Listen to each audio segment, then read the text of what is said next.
All right. Hey, hi, everyone. Thanks for coming. I'm Mike Marriner from Roadtrip Nation, and I just want to introduce this panel here today.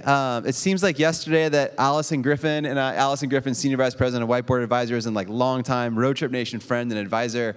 Over the years, Roadtrip Nation has done big national road trips and green RVs with students in them to help them interview people in different career pathways to get a sense of what paths are out there and what insights can the next generation learn to help them get to where they are today. And especially today with all of the change and stuff happening out in the world, how can Gen Z really be future ready? What does it mean? And what it meant to be future ready for previous generations, is it the same for this generation? And so that's really kind of the spirit of these road trips. And so, but what we've learned recently is that every part of the country is so different. America has 50 different states. What's happening in the workforce is California is way different than what's happening in the workforce in Nevada or in Illinois or in Indiana.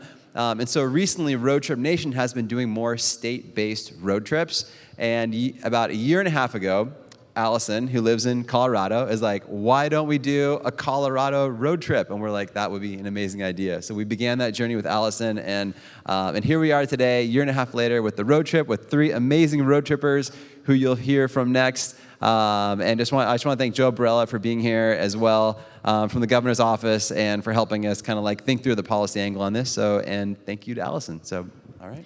Thank you, Mike. So good to be with all of you this morning.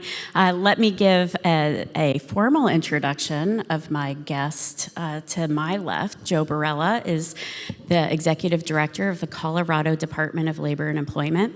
And I just want to give a shout out to Colorado. From a policymaker standpoint, when I looked across the agenda and the participant list at this conference, there are very few policymakers, policy leaders who are attending ASU+GSV, and Colorado has made a commitment in having Joe here today, yesterday, to really advance the message of what is happening in the state when it comes to connecting education and employment. So Joe, thank you for being here. Thank you for your leadership on behalf of all Coloradans, from our youth to our new Americans to our older workers. Really appreciate you being here.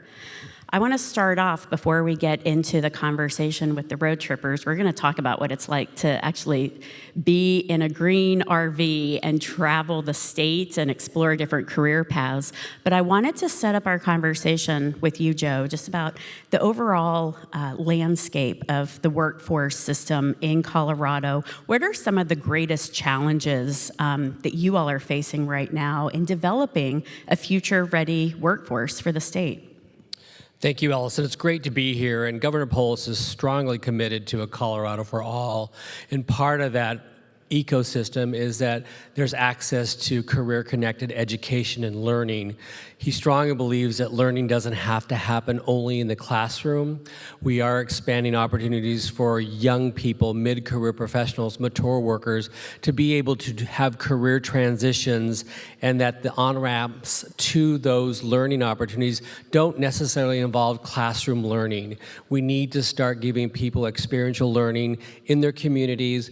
Also, career navigation.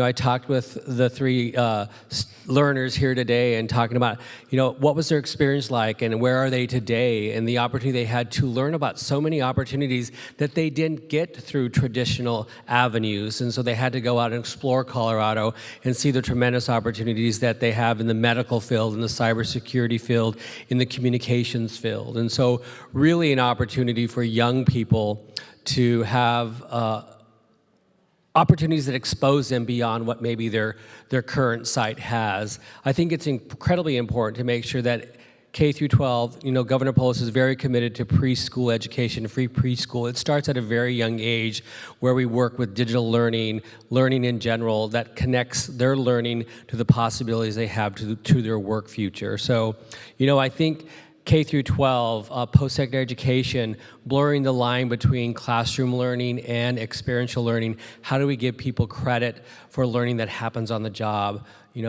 Colorado in July became a state apprenticeship agency, and so we pulled away from the federal government oversight and are really looking at state and community oversight of what are the apprenticeships of the future. Construction skills trades are very important, but innovative industries such as cybersecurity, fi-tech, aerospace, healthcare, how can we make sure that young people, even mid-career professionals, have an opportunity to upskill, reskill, and next skill for the next career transition that they'll have? I love that. So if we just step back and focus on young learners or younger Coloradans, how is the state implementing different engagement opportunities, retention opportunities? Give me some examples of some pilot initiatives that are currently underway. You know, we made available to school districts across Colorado the opportunity that when students, learners have the opportunity to leave with their industry recognized credential, that we would fund that. And so the program started off with a measly, I believe, $1 million, and now is growing.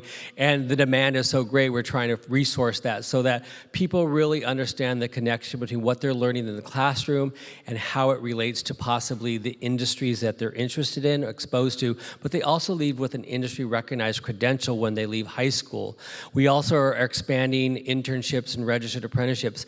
Many of the young kids that are in their junior and senior year, if they're in an apprenticeship program, they will leave high school with an associate's degree because of that experience that they're getting not only from their K-12 experience, but also working with an employer and getting credentials that mean something so they don't have to start at ground zero when they leave high school. And so that's a partnership between school districts, the state, employers. This is a multifaceted initiative. And you know, the beautiful thing about this is we get to, and I said this yesterday, we're now having conversations where employers are actually engaged in the process of learning and they're becoming co-producers of talent. And that's so critical.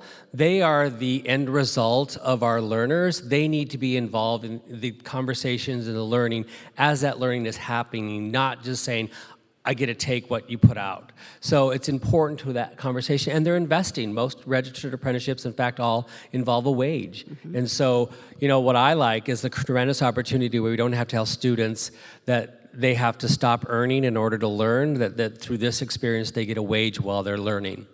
So you get a chance to take on a little bit of an economic development role right now.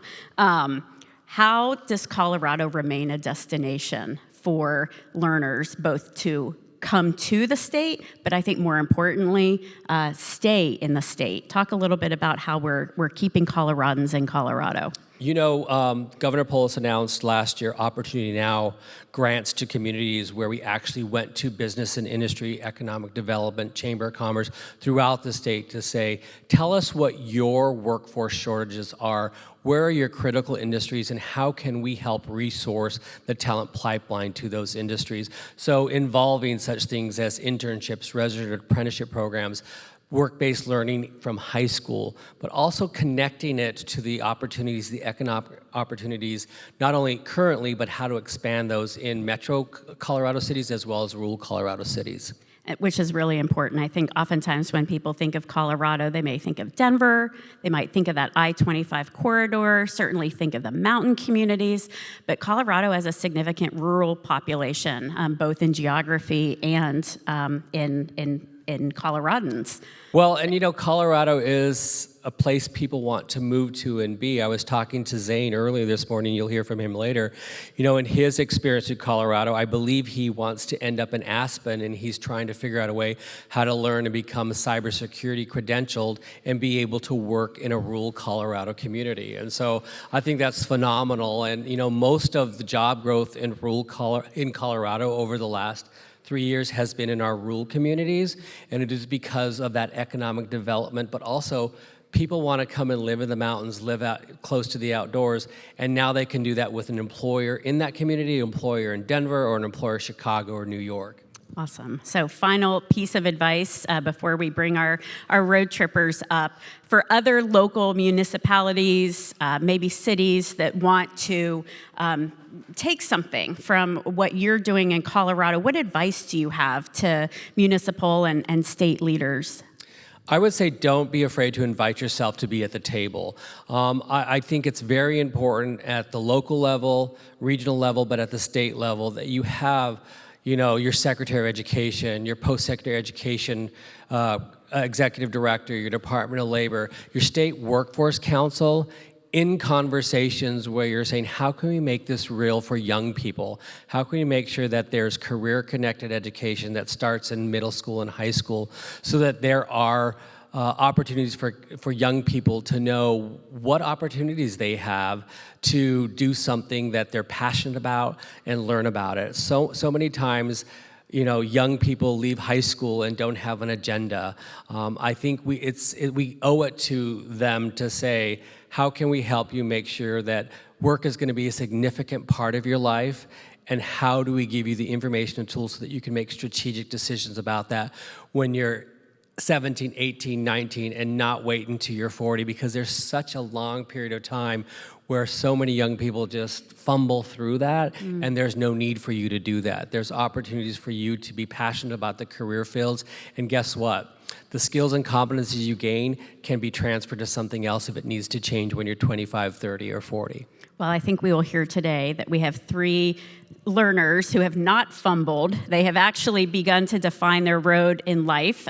We will get to see a clip of the Peak Possible documentary here as we transition the road trippers to the stage. But please join me in thanking Joe Barela for the conversation. I'm definitely most scared of not having a purpose in life, a sense of belonging too. It's a scary thought. I think we all are kind of curious what we want to do with our lives, but I think it looks very different for all 3 of us. All the pressure does stem from the fear of failing. I think that failure for me would be completing my degree and then not getting a job. Like, I never want to have a job that I'm like, oh yeah, I just work there. Like, I want to have a job that I'm like proud of. I still want to find that one thing that just like clicks for me. Like, so far I really haven't. Following your passion. It's good to hear, but honestly, like, how do you find your passion? That might be the question for a lot of people. We're about to go on a 17-day trip around Colorado, talking to people about what they do with their lives. Learning about the growing industries in Colorado. Along the way, we're going to be doing a lot of fun things. I am the most looking forward to see how other people have kind of made a life for themselves that like you wouldn't expect or that was very unique. Go do what you want to do. If something makes you excited, like just try it. For me, I spent a lot of my first year of college comparing my life to my peers' lives. If you start comparing, that's when you start putting yourself down. I've always been interested in IT because I just love the idea of technology, but I love the outdoors. I just want to see how I can do both. You mentioned before like there's an IT department within this field. Do you mind if you talk to me more about that? Meeting new people every single day, learning about people's backgrounds and their perspective. That's been like my favorite thing so far. I would love to say I know exactly what I want to do, but that's like definitely not true at all. Crazy how like 1 hour of somebody else's time can like change your perspective on life. They all have like different lessons. I think combining them is probably the most important part of the trip. I kind of like doubted myself on like what I know, but during this trip I learned to be confident with what you do and what you make. I feel like this is something that's like going to be important. I'm very excited.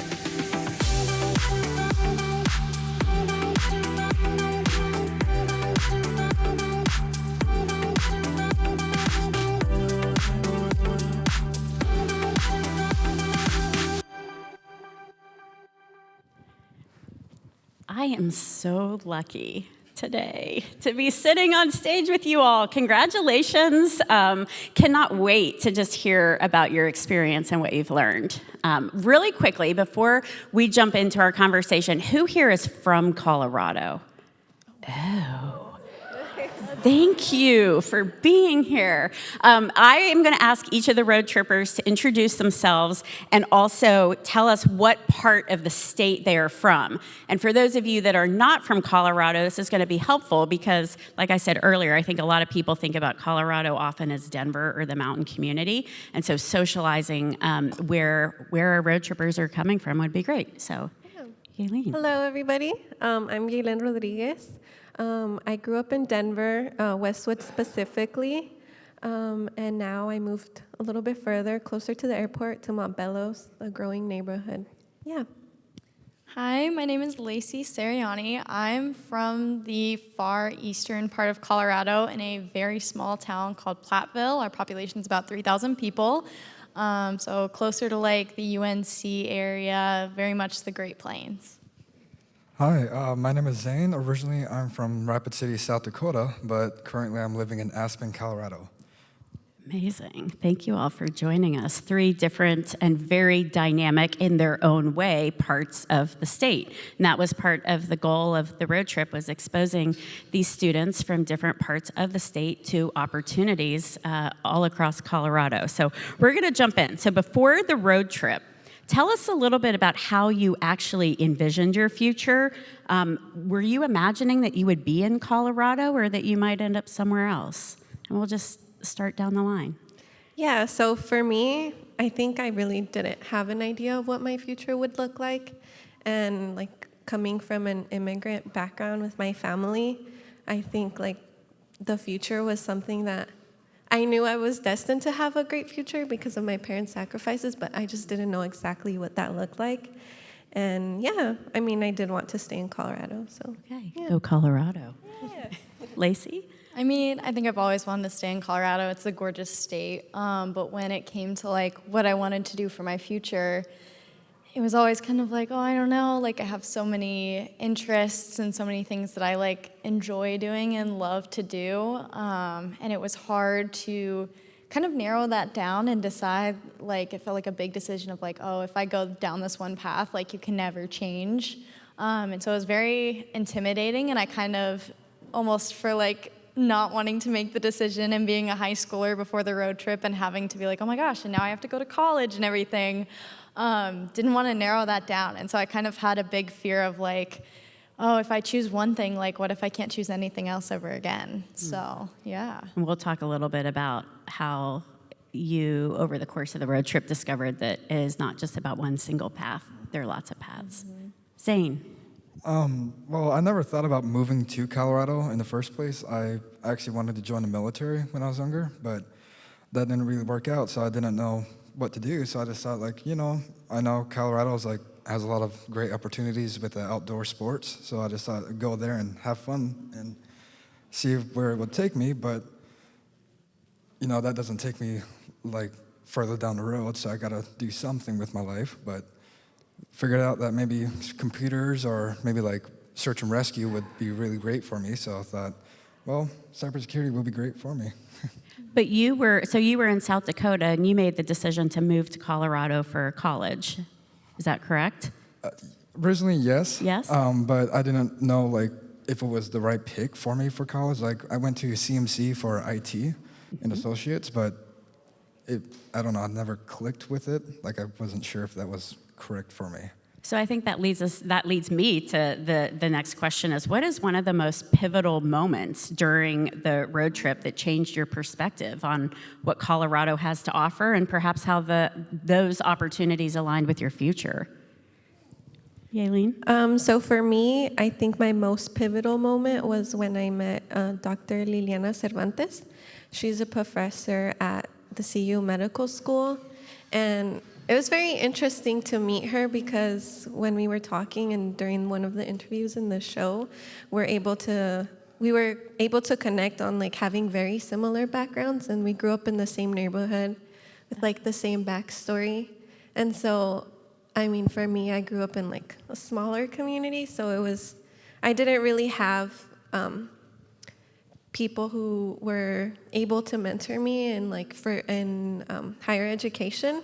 And so meeting her and seeing how like we have the same background and how she was able to make her dreams come true was really motivational for me.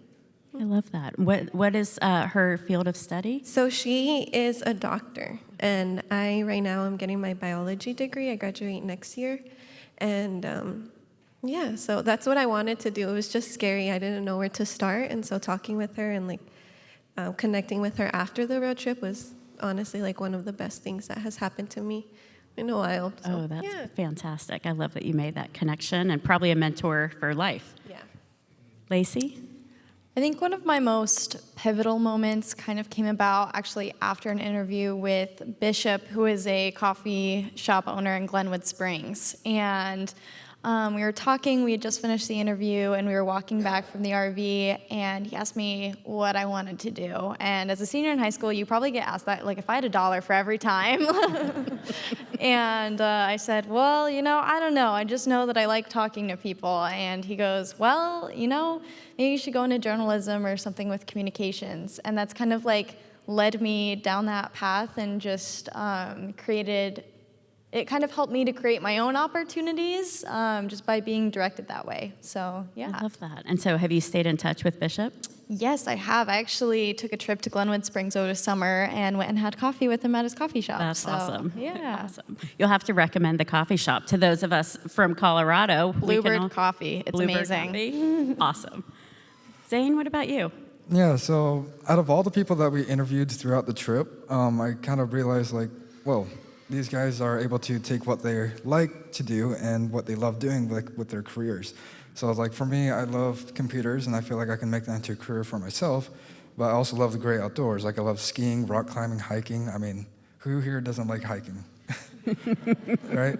So I thought, like, whoa, I could actually do this instead of, like, I only have to put all my 100% effort into one career. I can put, like, 80% of it and the 20% into making my life happy. Like, it's great, So That was, finding like, the my things. great Oh, pivotal. sorry. Go ahead. Oh, no, I was just saying that was my great pivotal moment. That's awesome. I was going to say finding the things that you're interested in, and then also identifying the things that you love and are curious about, and creating a pathway for your future. Yep. I love that. I love that.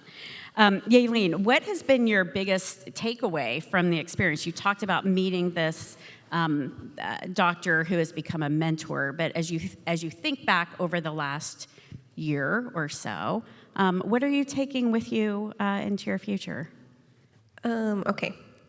I think for me, just going on the road trip was already like a really big step I took towards like improving my future, and it was a big step outside of my comfort zone. I consider myself more introverted, and I learned that throughout the road trip, I kind of like had to push myself to talk to these people, even if we didn't connect like on a personal level, but still they had so much to teach us. And I guess just like taking advice from everybody, because you can learn so much from every single person. And like I said, it was such a big step outside of my comfort zone. And I learned after the road trip, like I was more comfortable doing that and talking to different professors at my university. And I think that's what's the biggest I love that. for me. So 17 days on the road across Colorado. Tell us like what your normal day looked like or felt like. What you'd wake up, you're driving from point A to point B. Are you stopping along the way and interviewing people? Tell us a little bit about the actual adventure. Yeah, totally. So basically, we would spend most of our time in the RV, as I think most people would expect. It was a lot of spending time together, but we would also make a lot of stops to do things like whitewater rafting, and I think that was the most exciting part and kind of the like nice part of the RV is that mobility and ability to like go out and explore. And so a lot of it was getting up, driving and going to an interview, and then going and doing something like we sled down the sand dunes in southern Colorado. We went rock climbing, things like that, and then going to another interview and interviewing more people and talking to more people, and then just kind of taking time to like soak that in before finally recording those kind of reflection moments of like, what does this mean to you, and like how have these moments impacted you? And I think that's kind of the beauty of the road trip is seeing how we grew throughout the entire trip. So I'm sure a question that's on everyone's mind. Did each of you drive the RV? I did. You did? I did. And I'm very proud of that because, I mean, it was a big bus. Sure. Yeah. considered It's a big RV. So Yeah. I'm curious, where did you drive? Were you just along the straight shot of I-70, or were you? No, they actually made me drive, driving towards Steamboat Springs, so there was a lot of curves, and I was like, why? I was very nervous, but it was actually really fun. That's awesome. Oh my gosh. Lacey, Zane, did either of you drive? I love to drive, and I drove, but Lacey couldn't. No, I am not a fan of driving at all. Let alone, I can barely drive my Nissan Altima, let alone a big RV. I was more than happy to sit in the passenger seat. Awesome. Zane, where did you? I'm curious. Where were you navigating when you were driving? Were you? I think I drove some parts in Denver. Okay. That was very stressful. If you haven't driven in Denver. I actually think driving through Denver in an RV is more stressful than driving through Steamboat. So yeah. I had to ask. Okay, so coming back, what advice do you have to other Coloradans, particularly young Coloradans, when they are thinking about their pathways in life, particularly if they want to stay in the state? What's something that surprised you about what Colorado has to offer? I think that there's a lot of opportunities that we're just kind of blissfully unaware of that we miss. I think that it's easy for them to get lost in the shuffle. I think that there's a lot going on, and it's kind of almost hard to hear about those opportunities and hard to get that outreach. And I think one way that I was able to do that was having people in my life that encouraged me to be a self-motivator and to go out and find those opportunities myself. And that's kind of what led me to Roadtrip and what has led me to a lot of other opportunities in my life that I've ended up appreciating more than I could ever imagine. And I think that that's important for young people to know, is that at the end of the day, like, you have only you, and you have to go out and do that for yourself. So curious, picking up on your response, and then I'll turn to Yailenne and Zane. What did surprise you? Like the things that you came across that you thought, wow, more people should know either about this pathway or this experience? I think one of the big ones was we talked to a rocket scientist in Berthoud named Margot. I didn't even know we had a rocket science lab, let alone like an hour from my house. And so it was so interesting to hear about how she had gotten into rocket science and everything she was doing. And I think it was also interesting to talk to. We went down to like the foothills and talked to Robert, who is a graduate from MIT that was starting a sustainability farm. And I think that there's just so many different fields that are available, whether that's agriculture or STEM, that are amazing opportunities. Awesome. What about you, Yailenne? What would you share with younger Coloradans? Yeah, I think it's so important to put yourself out there. For me, like how Lacey said, I had no idea how much we had in Colorado. And even outside of Denver, because I know Denver is a big city, and sometimes when you're young, you don't know how to navigate or talk to people who are doing something that you want to do. And so, yeah, just meeting everybody, like how she said, blissfully unaware of everything that we have, and we have so much.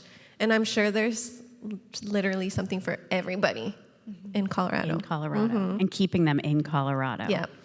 Amazing. Zane, what about you?